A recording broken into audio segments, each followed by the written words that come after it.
आताच आपल्या सर्वांना तुमच्या सर्वांचे लाडके खासदार भास्कर गुरुजी यांनी मार्गदर्शन केलं. निलेश भाऊ आजारी असताना सुद्धा शेतकऱ्यांचा विषय महत्त्वाचा असल्यामुळे तुम्हाला भेटण्यासाठी व तुम्हाला पाठिंबा देण्यासाठी इथं आले. आमचे मित्र व माजी आमदार सुनीलजी भुसारा हे खास आपल्याला पाठिंबा देण्यासाठी पालघरवरून या ठिकाणी आलेले आहेत.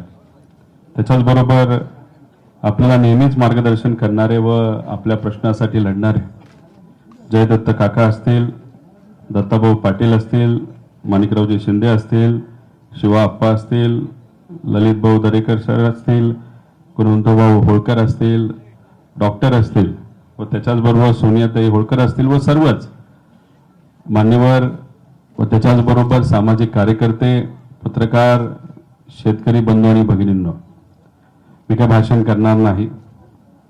मला फक्त आपल्या सर्वांना काही प्रश्न विचारायचे आहेत. हा जो आजचा 5 रुपये, 4 रुपये, 3 रुपये, कुठेतरी मिळाला तर 8 रुपये, हा जो भाव आता मार्केटमध्ये चालू आहे तो आपल्या सर्वांना परवडणारा आहे का? फक्त मला उत्तर देत असताना हात वर करून तुम्ही उत्तर द्यावं, म्हणजे माझं म्हणणं आपल्याला समजते असं मी समजेल. हा परवडतोय का? मला जे कळालेलं आहे की आपला जो खर्च आहे एकरी कांदा उत्पादनाचा रब्बीचा हा 1 लाख पेक्षा जास्त आहे. हे खरं आहे का? त्याच्याचबरोबर खताच्या किमती ह्या मोठ्या प्रमाणात गेल्या काही महिन्यांमध्ये आता वाढलेल्या आहेत. बरोबर आहे का? त्याच्याचबरोबर मजुराचा खर्च आणि इतरही खर्च जर घेतला तर आज जो मार्केटमध्ये आपल्या कांद्याला भाव आहे तो आमच्या शेतकऱ्याला परवडत नाही. आता हाच रेट असाच कायम राहिला तर मग आपण काय करणार पुढे? दुर्दैवाने अशाच पद्धतीने काही शेतकऱ्यांनी आत्महत्या करण्याचा प्रयत्न केला. मी विनंती करतो, अशी आत्महत्या करून चालत नाही. आपल्या याच महाराष्ट्रामध्ये जिथं महामानव त्याच्याचबरोबर सर्व संतांचा विचार आपल्या मनामनामध्ये आणि रक्तारक्तामध्ये आहे, तिथं रोज दिवसाला 6 ते 7 आत्महत्या शेतकरी करत आहे. ही परिस्थिती काय येते? कारण त्यांच्याकडे दुर्लक्ष केलं जातं. शेतकऱ्याकडे बघत असताना इलेक्शनच्या वेळेस वेगळ्या दृष्टिकोनातून बघितलं जातं आणि इलेक्शन संपल्यानंतर वेगळ्या दृष्टिकोनातून बघितलं जातं. आता काल 12.5 रुपये रेट हा जो डिक्लेअर झाला तो तुम्हाला मान्य आहे का? तुम्हाला काय परवडणार आहे का? 2023 ला तुम्हाला आठवत असेल तेव्हा अशाच पद्धतीने एक ट्विट करण्यात आली होती. तेव्हा उपमुख्यमंत्री म्हणजे देवेंद्र फडणवीस साहेब आणि आत्ताचे मुख्यमंत्री मी काय सांगितलं होतं की आम्ही शेतकऱ्याला 24चा रेट देऊ. आठवतं का नाही तुम्हाला? 24चा रेट. आणि मग आता 12 रुपयाचा रेट कशाला? काय बदललं असं? उलट आमचे खर्च वाढलेत ना. आणि मग खर्च वाढले असतील तर रेट 24 पेक्षा जास्त पाहिजे का कमी पाहिजे? आता हे नाफेड बद्दल बोलतात. नाफेड मार्केट कमिटीमध्ये माल विकत घेतं का? पूर्वी जेव्हा घेत होतं तेव्हा व्यापाऱ्यांना कोणाबरोबर स्पर्धा करावी लागत होती आणि नाफेडला कोणाबरोबर करावं लागत होते? त्याचा फायदा कोणाला होत होता? तर शेतकऱ्याला होत होता. रेट वाढत होते आपले. पण आता नाफेड काय म्हणतं की आम्ही बाहेर कुठंतरी काही फार्मर प्रोड्युसर कंपन्या ज्या आहेत त्यांच्या माध्यमातून आम्ही माल खरेदी करू. आपल्याला कळतं का कुठं काय युनिट चालू आहे, कुठं खरेदी चालू आहे? कोणालाच काय कळत नाही. त्याचं कारण असं की तिथं दलाल बसलेले आहेत आणि त्यांच्याकडनं काय केलं जातं तर जवळच्या लोकांची नावं फक्त टाकली जातात आणि व्यापाराकडनं तिथं माल घेतला जातो. तुम्ही मला सांगा, आता ठीक आहे 12.5 क्लिअर केले सरकारने, पण काही व्यापाऱ्यांनी तुमच्याकडनं हा रुपयाला घेतला का नाही घेतला? हाच माल तिथं 12.5 रुपयाला त्या ठिकाणी घेतला जाईल आणि त्यात नफाखोरी होईल. मी खोटं बोलत नाही, त्याच्या मागे काही पुरावेत.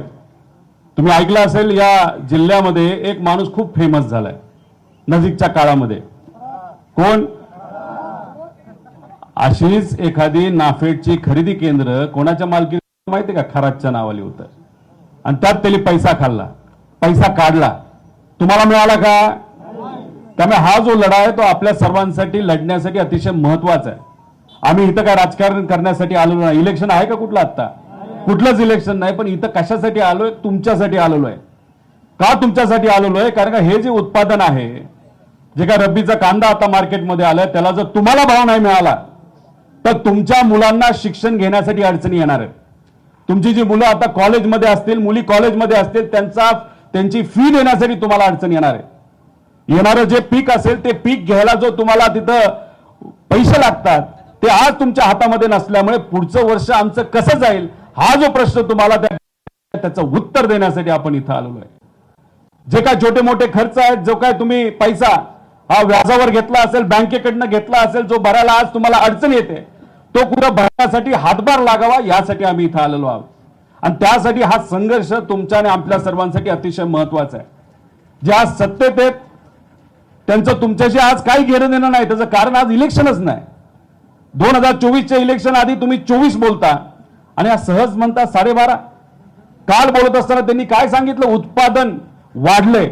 मला तुम्हाला विचारायचंय, उत्पादकता तुमची कमी झाली का वाढली? आता मध्ये अवकाळी पाऊस झाला, मध्ये गारपीट झाली, त्याच्यामध्ये जे काय 5 ट्रेलर एका एकरामध्ये निघत होते, आज 2 नाही तर 2.5 नाही तर 3 ट्रेलर निघतात. हो का नाही? मग अशा पद्धतीने खर्च तेवढाच पण कांदा कमी आणि भाव सुद्धा कमी. याच्यात कसं घर चालणार आहे आपलं? आणि मग यासाठीच तुम्हा आपल्या सर्वांना कुठेतरी रस्त्यावर उतरावं लागणार आहे. खरं तर पोलीस खूप दिसत आहेत इथं.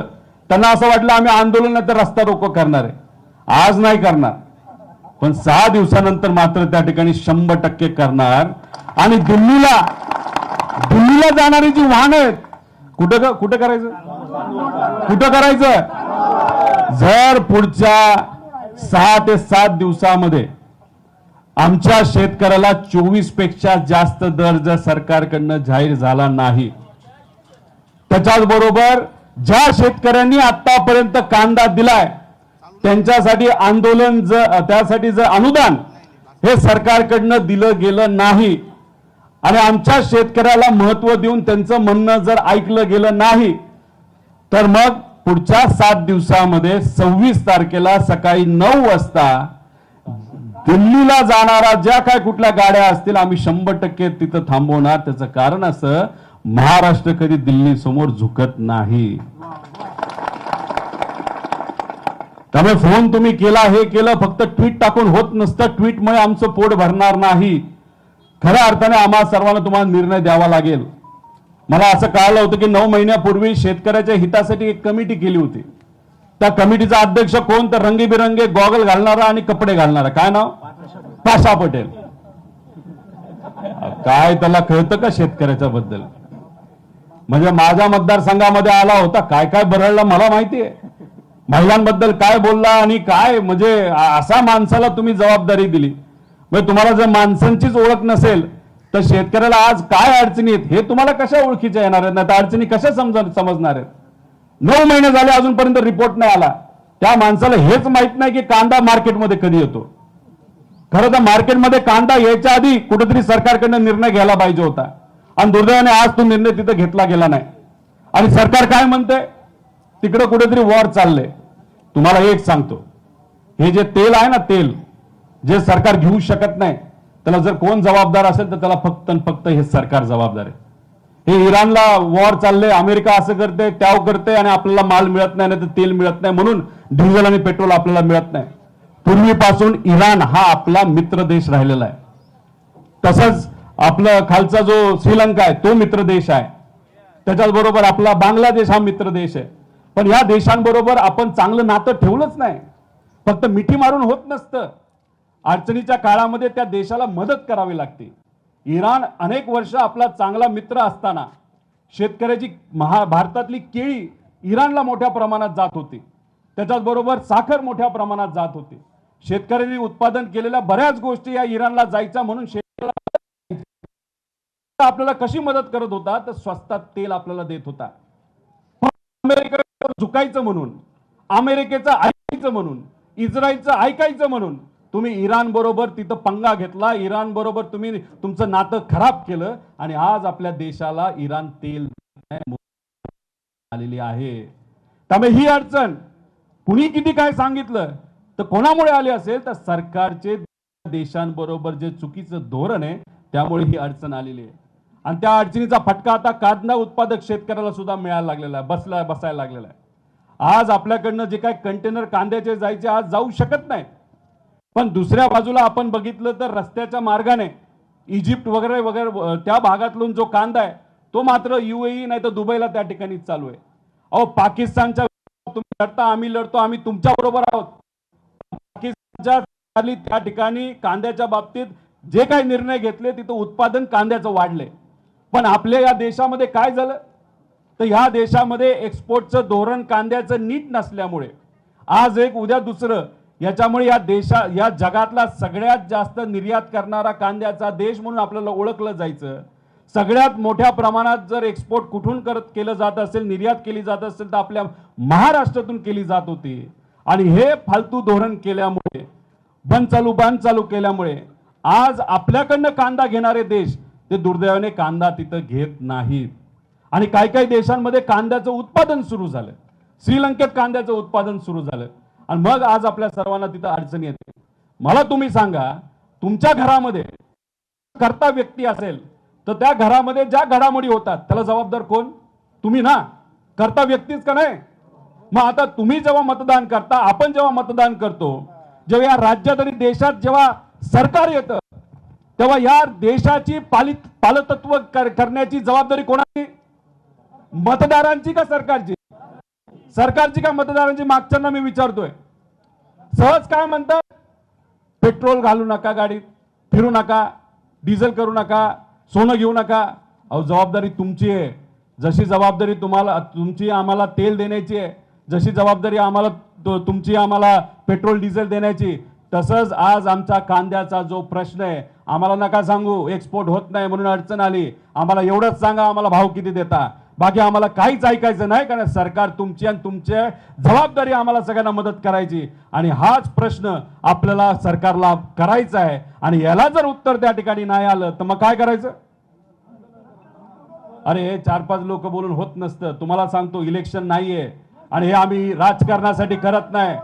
पवार साहेबांनी काल मला विचारलं, या खासदारांना सुद्धा विचारलं काय परिस्थिती, कशी परिस्थिती. त्यांनाही माहित होतं. आम्ही त्यांना सांगितलं अतिशय वाईट परिस्थिती आहे, परवडत नाही. पण मग तुम्ही जेव्हा आंदोलन कराल तेव्हा काय म्हणून कराल? आम्ही तर फक्त जाणार आहे. शेतकरी आले तर आंदोलन, शेतकरी नाही आले तर आम्ही चर्चा करणार. तरी सुद्धा तुम्ही एवढ्या मोठ्या संख्येने तिथं आलात.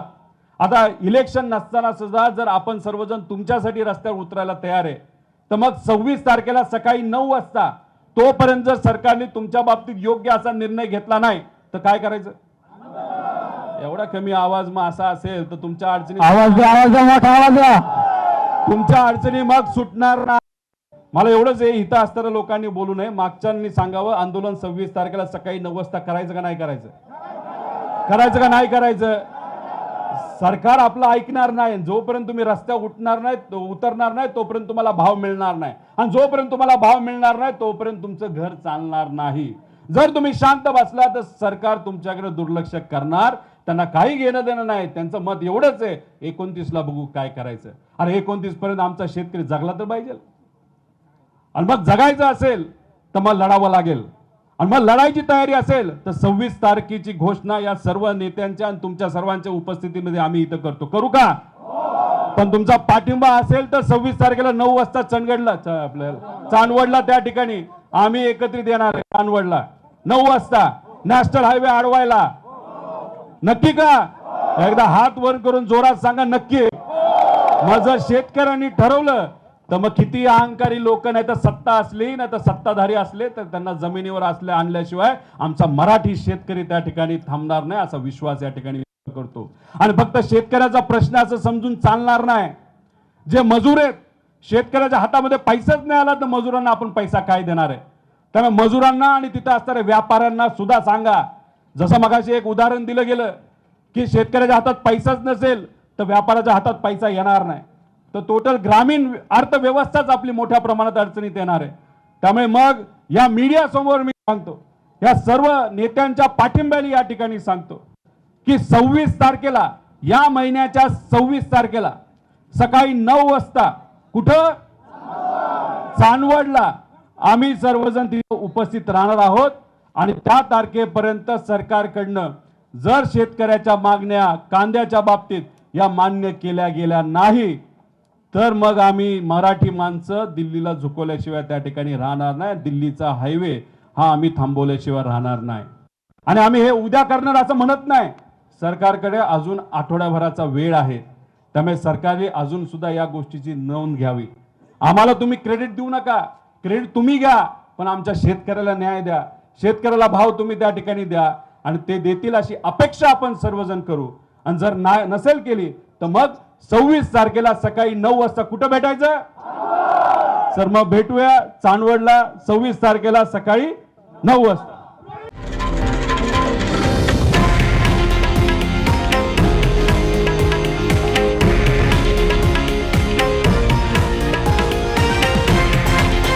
हे आहे देशातील नंबर 1 न्यूज नेटवर्क आणि आपण पाहत आहात TV9 मराठी, एकमेव.